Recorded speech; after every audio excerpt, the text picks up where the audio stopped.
What's up, guys? John here. Car repossessions are up 23%, but that's not the real story. Car repossessions are on the rise as drivers across the country fall behind on car payments. The real story is what every automaker and auto dealer in this country are doing right now to get in front of a lot of changes, laws that are going to be impacting every single American that owns a car. Car insurance is in overdrive these days, hundreds of dollars higher for some folks. The cost of vehicle repair is rising. Soaring interest rates, insurance rates, higher premiums are stretching some budgets to the limit. So if you want to know what the future of the car industry is looking like, look at the laws. Look at exactly what's happening.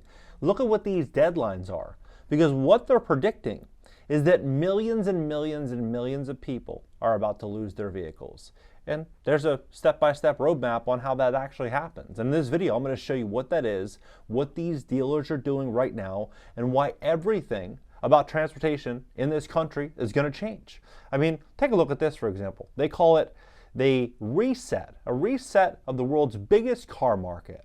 And you start to kind of connect these dots on all these layoffs, all these buyouts, all these strikes, all these different things that are unfolding. Some people might say they're all different situations. Other people would connect the dots and ask themselves, what are the probabilities that these would all be different situations? Well, in this video, I'm going to break it down. I'm going to show you exactly what's happening. And then at the end of this video, I believe you're going to understand where we're all going. Please hit the like button. When you hit the like button, YouTube will share the content, educate more people. It's really happening in the U.S. economy. And if you'd like to fix your credit to position yourself for what I believe is going to be the greatest wealth transfer in American history, we'd love to help you at my company, GreatCreditFast.com. That's GreatCreditFast.com. If you have late payments, medical bills, charge-offs, foreclosures, bankruptcies, repossessions, or any negative or derogatory items in your credit report, go to GreatCreditFast.com. Click the link in the description just below this video. Schedule a free call for tomorrow and check out reviews on Trustpilot. Take a look at this. So Stellantis to offer broad buyouts to U.S. salaried workers, right? This came out about a month or so ago. But then you look here. Stellantis, this came out on 23rd, a couple days ago. Stellantis and GM slash jobs in Michigan amid economic incentives to boost the auto industry. Then you have Tesla, obviously, they've reported they're laying off 10% of their workforce. Then you have Rivian laying off 10% also of their workforce. Then you have, it just doesn't stop. Elon Musk predicted that startups Lucid and Rivian would both go bankrupt. Well, when you look at what's happening with Lucid, they're losing $227,000 per vehicle that they are selling. What car maker can stay in business losing $227,000 per vehicle?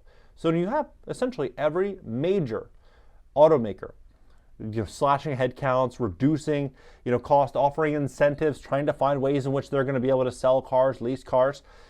And then you see, even Nissan, for example. Nissan going bankrupt, major car company crisis. I hope I'm wrong, but Nissan may be in a death spiral. Let me explain. Nissan lost nearly every dollar that it made last quarter. This is a serious situation, and now Nissan is offering buyouts to salaried workers in the U.S.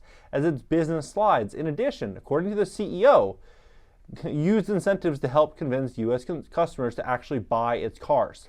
And they're talking about their profit fell 99% in its first quarter, running from April 1st to June 30th, sending its stock plummeting nearly 11% before recovering. Now, they're talking about, in the entire quarter, the automaker profited $6.5 million. I mean, there's e-commerce, influencers that are making $6.5 million, annually, right? But this is per quarter, but this is Nissan. You look at how big of a car maker they are. How many cars they were selling a couple years ago compared to where their profits are right now. How is this not going to be a big problem? They've made $835 million the year prior, right? So you see that, you're like, all right, where are Americans, right? Where are Americans? In 2021, interest rates were basically zero. The average loan to value on a car was 125%. You might ask yourself, what does that mean? How is that possible? It means that the car's $50,000. They're taking out a loan for $62,500, right? $62,500. They're rolling taxes, tags, fees, dealer cost, everything into the loan, putting $0 down. That was the average situation, right? Now as used car prices are starting to fall and these incentives start to pick up, negative equity is soaring. People are way underwater in their vehicles. And when this is happening and people are looking out at the cost of living, and they're looking at a car in the driveway that they paid $50,000 for, that now they can see on Cars.com selling for $30,000. What are they going to do, right? They're likely going to give the keys back, or they're going to try to hold on for dear life, hoping this situation turns around. Well, when you look at what's happening inside of auto insurance, car insurance premiums could skyrocket 50% in some states this year. 50%. They say a new report published by Insurify, an insurance comparison shopping site, shows the average U.S. rate for full auto insurance surged to $2,329 in the first half of 2024. That marks a 15% increase from 2023 and a stunning 48% spike when compared to 21, right? 48%. So they're talking Minnesota is skyrocketing, Missouri, California skyrocketing. All these different states, and what's to blame? The price of both new and used cars rose sharply. The result was supply chain disruptions and unseasonably high demand. As a result, vehicles are more expensive and costlier to replace, which has driven up the price of repairs. Well, that is true. That is true. It's much more expensive to service and to fix cars today. But you have to also look at the big picture, right? The big picture is that even if costs went up 5%, 10%, it would price out millions of people from being able to hold on to their vehicles, right? I mean, right now, people are searching on cheap, full coverage car insurance on Google Trends. It's off the charts, dating all the way back to 2004. Right now, a lot of people are driving with no insurance. They're saying, I'll just risk it, right? This is a big thing in Florida. Cheap auto insurance, full coverage, cheap auto insurance, breakout, cheap insurance. Well, this is what's very, very fascinating here. Car parts are going to continue to rise dramatically. Everything is going to get much, much more expensive. And the reason for that is these new laws that are coming into place over the next several years, which mandates these electric vehicles to continue to be sold. And so they're going to continue pushing further and further incentives, and they're going to stop selling combustion engine cars. So if they are going to reduce the amount of cars sold, what is that going to mean? Obviously, it's going to mean car parts are going to get more expensive. Mechanics are a lot of them are going to be going out of business because a lot of these electric vehicles are getting serviced directly at the dealer. And so what is this going to mean? A complete shakeup inside of the auto market. Now they say fears over the future of the car industry, sales fall, spare parts become scarce. You might think spare parts would actually become, more common if a lot of cars are getting repossessed. Well, no. Much money and time has been spent recently persuading people not to be so reliant on cars. And there's certainly good reasons for our health and the environment. This is what's going to happen. To move about on foot, by bike, and by trains, yet cars are still the essential form of transport around the world. In many countries, including the UK, outside of a few metropolitan areas with decent public transit, people depend on them. Well, it's always been this conversation about getting the cars off the road. Right? They don't want 240 million cars owned by Americans. 240 million, right? They don't want that. What they want is people to move to cities and take public transit. That's what they want. It says repair costs are rising relative to the overall rate of inflation. Motor vehicle maintenance and repair costs increased 4.1% per year from November 2013 to November 2023, compared to just 2.8% of the overall consumer price index. The increase has been especially sharp since the pandemic. Prior to it, repair costs increased at an annual rate somewhere between 3.5% to 5%, according to Mitchell, which makes software for the collision repair and auto insurance sectors. But in 2022, the rate jumped to about 10% and hasn't dropped since. Well, look at this, for example, this dealer. Popular car dealer may close 18 locations across the U.S. after suffering $24 million in losses, right? You see this. Why car dealerships will be extinct next year. Now, this came out in 2019. 2019. Now, the odds of this happening, slim. But follow the story because there's something here that we can really learn from. While self-driving cars are not on the road today, the future isn't far away. Many car manufacturers, such as Volvo, pledged to go all electric before 2025. Now, many people back then would have said that would never happen. All electric, no way. Well, we're moving to that world. Many of the same companies are also developing their own autonomous vehicles. Other companies like Tesla, BMW, Lexus have a pilot or fully fledged subscription services. That's right. You don't even need to buy or lease a car anymore. You can just engage in a subscription with functions like long-term lease with full warranty in some cases. Now, when you see what they're saying here, they're saying some reports say that ownership will drop by 80%. Only 20% of Americans will own cars in 6 years. That came out January 5th, or 25th of 2024. But what's fascinating is who wrote this. So who wrote this is United Health, a coordinator at United Health, right? You know, the company that was hit by a major attack. They had to pay $22 million. You know, this same one here that, you know, I think they're probably in the know. They know what's going to happen, right? So you can see here. And so when you look at this, and they say here too, which is fascinating, 2017, they say why nobody will own a car in 15 years, right? Why 95% of your driving won't be in your own car. You know, 2017, what car ownership will look like in the future. Private car ownership will drop 80% in the US. What are the odds? What are the odds that in 2017 they say car ownership is going to drop by 80%, and then January 25th, United Health says that car ownership is going to drop by 80%, right? What are the odds? I would say the odds are quite clear that this is where we're going to be going. Many people talk about a car market crash.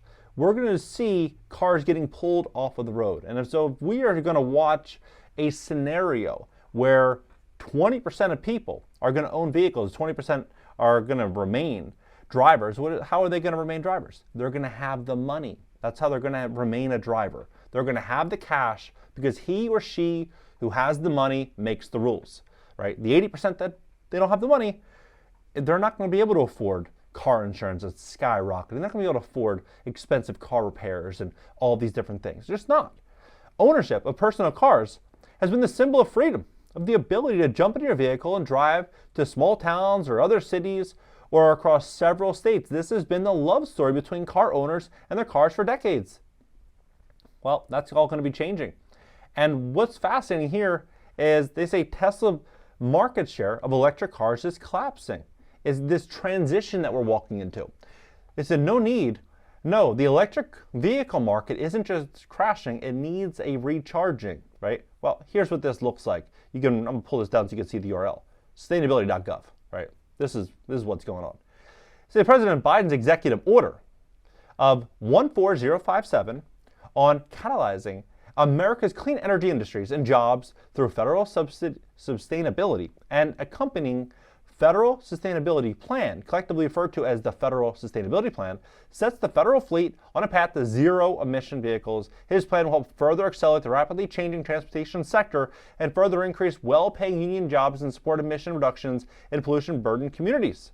It establishes federal government as a leader in clean transportation and builds upon commitments made by the public, private, and non-profit leaders across America and the world. The plan's elements show how the federal government can use the power of its procurement to continue U.S. climate leadership in the transportation sector. So they have these plans, and there's already many states that are already behind this, that are already locked in on it. So it's happening on a federal level. It's also happening on a state level. California is gearing up to ban the sale of new gas-powered cars, and now 11 more U.S. states are planning to follow the leader. So you see where this is all going. Now, what I think is going to be happening is I believe we're going to go from a scenario where it is combustion vehicles, like where we were, to many people are going to start driving more electric vehicles. They're going to talk about how it's very cheap to charge these cars. It's better for the world, better for the environment. We need to do this, and that could be true. It could be. But there's also an alternative that we should consider. If they say that it costs about $674 per year to charge an electric vehicle at home, it's cheap, $50 a month. The average person is probably spending $50 at the tank, and if they're going every week, it's $200 a month. If you could save 75% on the cost of refueling or powering that vehicle, that's great, right? But what if the cost of energy continues to go up? What if it goes from $674 a year as a low starting point, and then it gets more expensive? Possibly, right? Let's look at this. It says, climate set to impact power supply. In Taiwan, power supply would be impacted by climate and rising industrial requirements. Taiwan Power Co. This is happening. They're talking about, conserving energy, and even LA Times says, would an occasional blackout help solve climate? Now, when you have when you have these conversations talking about rationing energy and being more careful about leaving lights on and caring more about the environment, wouldn't it make sense for the cost of energy to continue to rise to try to combat wasted energy, right? I think it's very likely that we could see a scenario where it's going to get more expensive to charge these cars. And so when you look at what's happening inside of the auto industry right now, and you see where consumers are, and you see where these laws are, what you'll learn is that a lot of people are likely going to be losing their cars because they're not connecting the dots on what it's going to actually take to own a vehicle. I believe the cost to own a car is going to go up dramatically in the years to come. And again, it's going to be he or she that's making the right decisions today, in the right job, maybe they own the right business, they're really, really planning for the future. They're going to be the ones that are going to be able to drive. They're going to be the ones that are going to be able to travel and do whatever they want to do. And those that are ignoring all of this, I think, are probably going to be moving to a city and taking public transit. And that might be a great thing. It might be a really, really good thing for a lot of people. But, maybe it's not a good thing for you.